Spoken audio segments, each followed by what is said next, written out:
Get set. Get set. On first down, this is McCaffrey. And he's going to take this ahead for right around 3 yards, but no more than that. Second down. Not a huge carry there on first down, but not all of them will be. But still, all in all, a positive play for the offense. It's all about picking up at least a few to set up what you're going to do here on second down. Second down and right back to McCaffrey. And they will only muster a yard here at the 38. Just not a whole lot of room to operate there on that carry. No, not at all. They did a really nice job staying in their proper places and not allowing any lanes to open up. Purdy from the gun on third down. A short throw pulled in by Kincaid. And they'll wind up getting this one all the way down inside the 20. A big play there on the catch and run. And the Raiders are going to get a new set of downs. First and 10 at the 16. Back to throw, Purdy. Got a man right side, it's McCaffrey. But he's down inside the 5 at the 4 before he's out of bounds. A field goal could get him the lead, but it might not be enough here as they come up on first and goal. First and goal at the 4-yard line. And he is in. Touchdown, Raiders. Brock Purdy with his third touchdown of the ball game, number 12 on the season. And the Raiders answer back with a touchdown of their own to break our tie and take the lead here in the fourth. Jaguars 17. Now after the touchdown, here's Butker on to kick it away.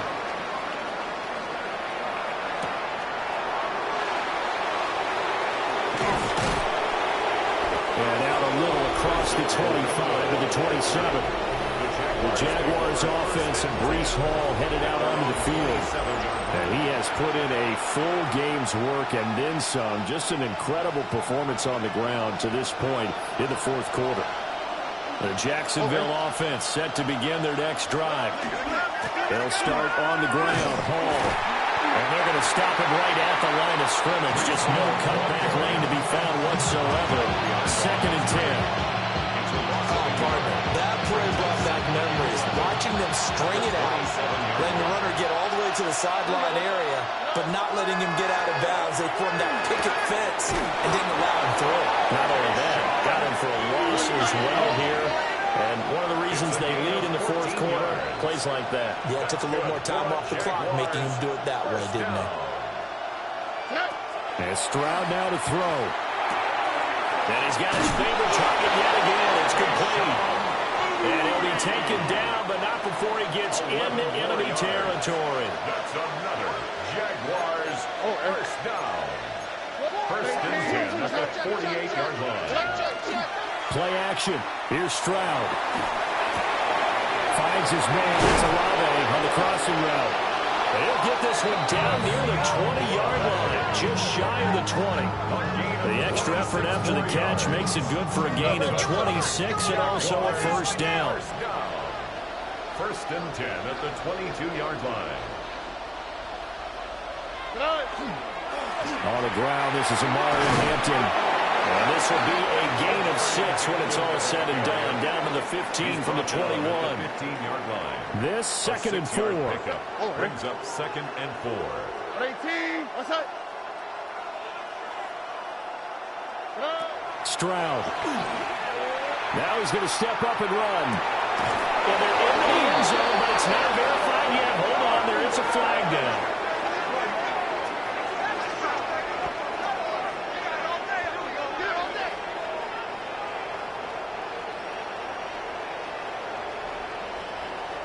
Holding offense. Late game, that hurts. Take the touchdown off the board. No doubt about it, and this is where you make a great movie scene, right? Go in, rally the team. Okay, we lost points there. Let's get it back and go out and score again. Can he get it done?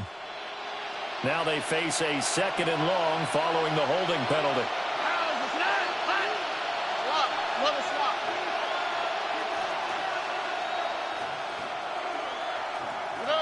Now Stroud. And that falls to the ground, incomplete.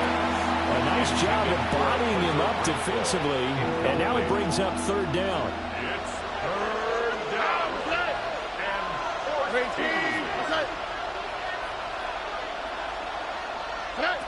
Back to throw. Here's Stroud. It's incomplete. Took a shot, couldn't connect. Oh, that one's going to hurt big time because it's a one-score game, and they certainly thought with that throw they were getting a difference-making score right there. And this one is right through. And that'll bring them back within 4. So an interesting call there to take the 3. I mean, I guess they're thinking that their hands were tied, but, you know, fourth quarter, that field goal might not help them that much in the end. Yeah, eventually they're going to need the touchdown. The thinking must have been they didn't feel confident about picking it up there, hoping maybe on defense they can get better field position, get a turnover, get a better play, and then they'll have a chance to attack the end zone. And they'll get him down inside the 30 at the 27. Here's Las Vegas ready to take the field. Right now clinging to a one-score lead, Charles, and I think operating within that 4-minute offense with a little less than 4 minutes to go applies here, right? It certainly does, and that means the playbook is still wide open. But you are a little bit more careful about what you're calling. You want plays that are going to gain yardage, how would you say it, consistently, right? You don't need the big shots downfield, but make sure the clock continues to run. Pile up the first down. And the goal, end the game with your quarterback kneeling down at the end, and you still have the lead. Out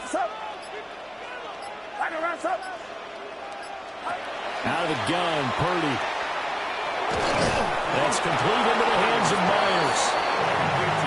It's time to give a little credit there to the defense. They played that very well because it was a drag route, and he ran a little shallower than normal as he worked straight across the field. He was hoping he'd get lost behind the defensive line, but once he made the catch, nowhere to turn upfield and gain any yardage.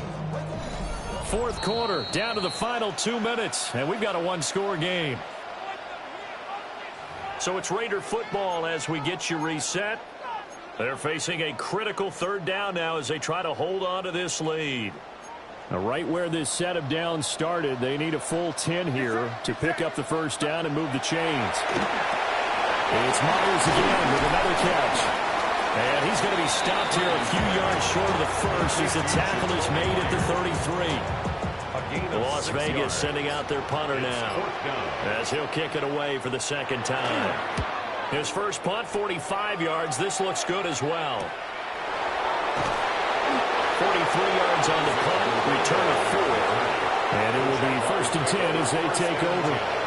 So now the Jags down 24-20, a minute 15 remaining. How will this thing pan out? We'll watch as they come up on first down. Stroud. A quick throw, but incomplete. He's unable to complete it there, and just not the game that you would expect from him. He's been off the mark, really, start to finish. Yeah, it makes you wonder what exactly is going on. Is he a little bit dinged up here? Or is it just off just by a bit? Maybe he can get it back in this situation. He'll need to. They'll try the middle with Dorindo. And he's going to be down at the 35. Gain of 7. The Jaguars going to go ahead and use their first timeout as they'll talk it over here before what will be an important third down. Here we go. 118. What's up? Now Stroud. And he'll be hit as he releases it, and that'll fall incomplete. With that incompletion, reality is staring them right in the face. This entire game is down to the next snap. Another big play in a game that's had plenty of them. 4th and 2. 4th down, fourth quarter. Here's Stroud. He's got his target. It's Olave. And he'll be taken down, but he does have first down yardage. Now it looks like we've got a Raider here, slow to get up. We'll take a break and get a report from Vegas after this.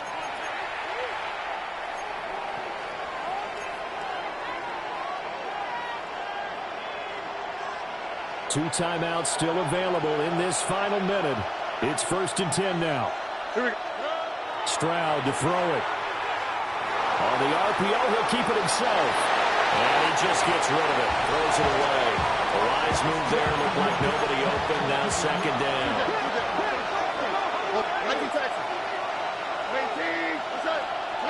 Here's Stroud. Oh, the ball comes out on the hit, but they'll say it's incomplete. Back-to-back incompletions, but we know this is definitely four-down territory. Time not on their side. I don't think they want to try and get the first down in 2 installments. I think they got to go and get it right here, right now.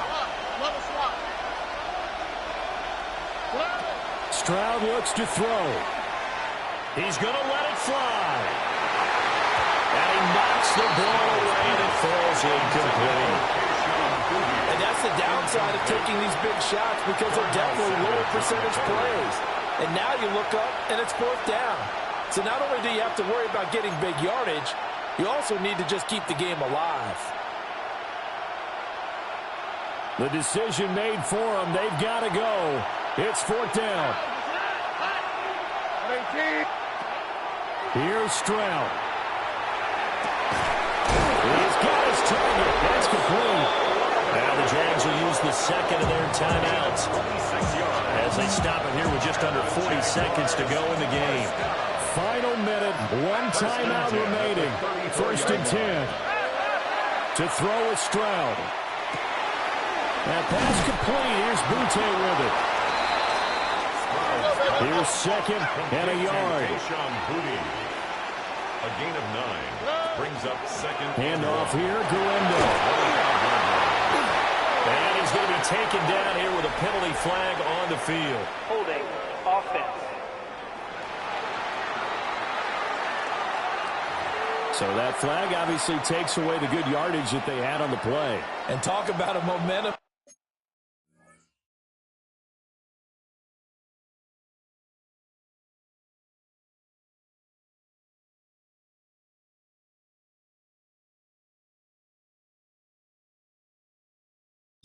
Because we can visibly see this celebration shifting from one side of the field to the other as soon as everyone saw the flag.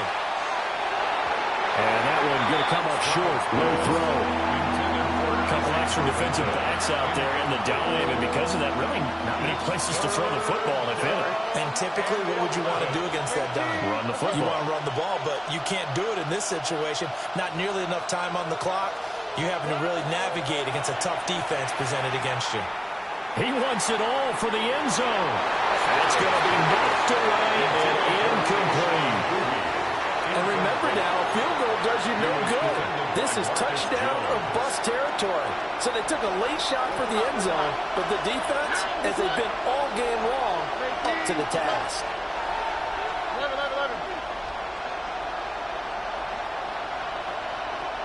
Why, Tony.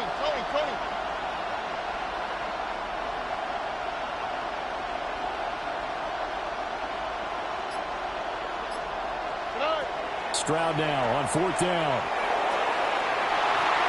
And it's knocked away and incomplete. They had to go for it with such little time remaining. And that's going to be just about all she wrote for this one.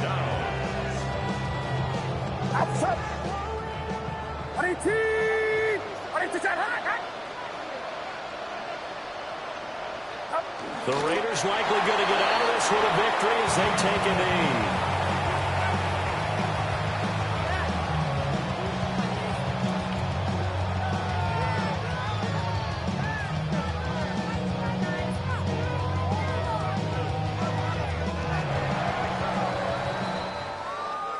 Well, you really can't ask for much more than what we just had here. Not only a close game that went down to the wire, Charles, but a clean one, too. No turnovers in this contest. And I think you're exactly right about that. To me, this is just a pair of offenses trying to find the slightest bit of separation from each other.